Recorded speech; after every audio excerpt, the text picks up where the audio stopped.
Well, hello, good people. Mark Holmes here at the Red Brick House. And we are back. Actually, it's the weekend. We usually don't work on the weekends in here, but we are back and we are going to be working on the place. I'm just so excited about how the place is coming along and wanted to keep keeping the momentum going that we've had so far. And I'm glad to be back down. Michael will be down here. He's coming back from being with his fiance, and I've got my man Jet, who's coming down to help us work too, to get some things done. So, what we're planning on doing here, and we're hoping that we're going to be able to get a lot of this done. It's 55 degrees and overcast. It actually feels kind of chilly, to be honest with you. A couple of things that I want to get accomplished is up underneath the house here, I need to get a chase in here. So I'm going to end up taking out some of the bricks so I can put like a 4-inch PVC pipe through there so that way we can run the electrical wires and stuff up underneath the house that we need.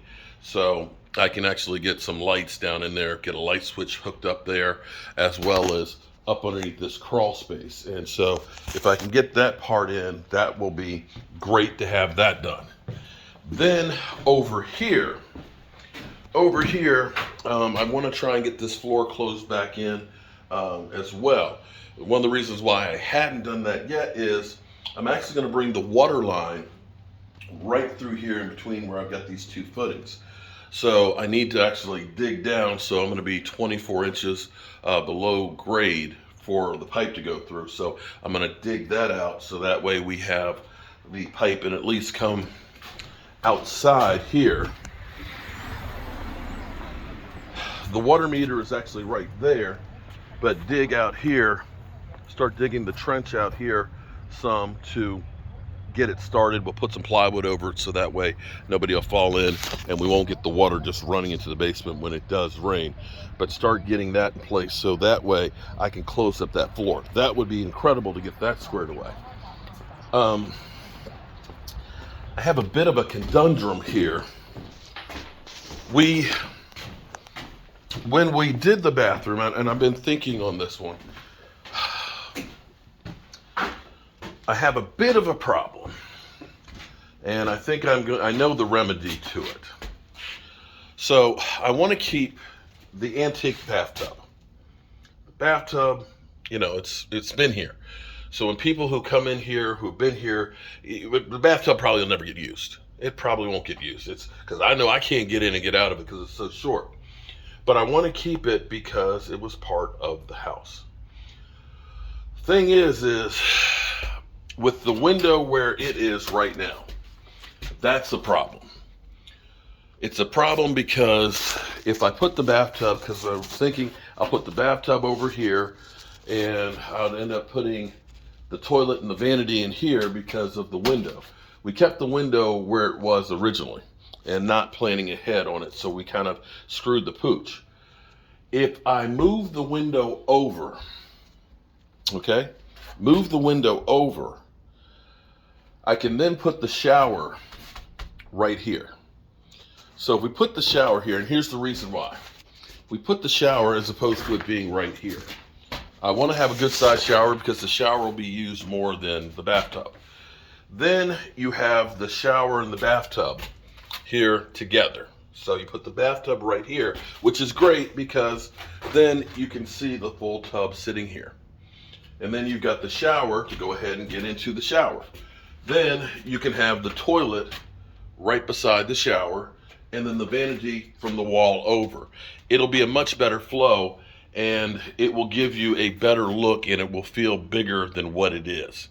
So that means I'm going to need to take out my header and move it over and change the opening and stuff. But I think in the long run that's going to be a better thing. So we're going to need to do that. Now we framed up the closet here. I need to cut out the bottom board and stuff in here. And we need to frame up our doorway opening. I don't think we're going to put a door on it here into the kitchen. I think we're just going to leave it a case opening. But we'll frame this up for our door. Another thing I've been worried about too is, if you'll notice, we have the balloon studs. And balloon studs means They're just really long and they go up and they just kind of cross tied in here for the floor joists to go in. So I need to get some 2x6s. So I'm going to basically make headers to go in here, and then I'll end up putting a jack stud that'll go down to the base in place in there, just to make sure that these are well secured. With the big nails that they used back in the day, they are pretty tight. And with me putting in the ledger board up here, that also helps. But I'd rather overbuild it than to underbuild it, okay? And so we'll get Michael, and we're gonna take this window here too, and we're gonna actually take this window out and raise it up and use a window same size like that one in its place as well here. So we'll end up putting a window up here, and that way it won't preclude us from messing with the sink, because the sink will go here. Sink will go here, and cabinetry and all that. So that'll make it better here on that standpoint. So we got those things to do. And depending on the weather, and again, I'll be working up underneath here to help secure some of that stuff. And with it being overcast and rainy, I don't know if we're going to get much done on here. Another thing I want to do is start working on stripping some of the woodwork out here. I'd love to get this painted sooner than later. We've been working on the exterior, and it was windy when we were here on Wednesday. Oh my God, was it windy. We got the rest of the sheathing up here, up in there. We couldn't, of course, tack that on because it was so windy, it would have just blown away like a kite. And we've gone through here and gotten some more of this. We may work on trying to get some more of this up here this weekend as well, to see how far. I know we can easily get one more row, but I may end up having to get a scaffold, set a scaffold up in here so we can put a ladder up to go off of the scaffold in there. But it's definitely looks 100 times better with what we've done here on the outside. So that's been great. So we've got that done. Now let's go on upstairs. Whew. I brought my weed eater, which has, I've got a attachment that's got a metal blade on it. Another thing I want to do is, before all of this weeds and stuff grow, I want to cut all that shit. Get it, nip it in the bud before it gets to be covered with leaves. So that's another one of the things we want to take care of it here. Now, up here, I'll get my beautiful bride showing to putting another coat of varnish on these boards. I want to actually start working on getting some of those up here in place to get the look. Okay, to start getting that look up in there.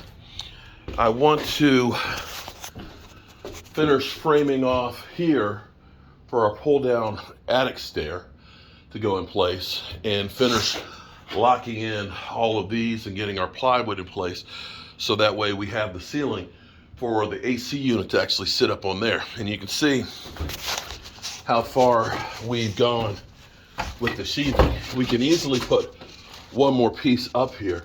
The problem will be is when we get to this peak, it's a good ways up in the air. And that's where my buddy Chet will definitely come in handy to help us figure that out. And of course, we got a mess here that we need to clean up as well. And I've got this one rafter tail here is kind of jacked up, so I'm going to need to do some supporting work on that as well. So if we can, between Friday, Saturday, and Sunday, we can get this floor put up in here, get all this stuff tied in place, get our pull down ladder set put in here, okay? If we can get some more of this sheathing on, if we can get some of this up here and in place, if we can start getting some of the electrical rough ends put in and get our chase put under the house, start digging our trench right here, we'll have a great time. I don't know why I'm closing the door. We'll have done a lot of great things here at the Red Brick House.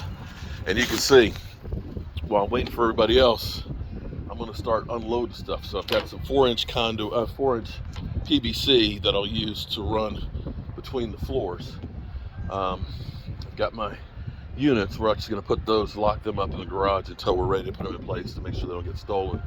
And got the heat kits for those, outside units, and plenty of other tools and stuff. And one other thing, you know, with the price of PVC these days, you don't want to waste any PVC, and I'm fortunate that I have a lot of stuff left over from past projects and houses that I've built and done down here. But I went through my garage to make sure any of these fittings, see, you know, we were spoiled. These used to be about 50 cents a piece, and now they're like $2.50 a piece. So I've gone through. They're not the cleanest pieces that you've ever seen, but I tell you what, they're going to work. They're going to be used, because you can't waste any money on a project like this. But I am so excited about being back and getting back to work on this. This is a great thing. All right, I'm going to get to work.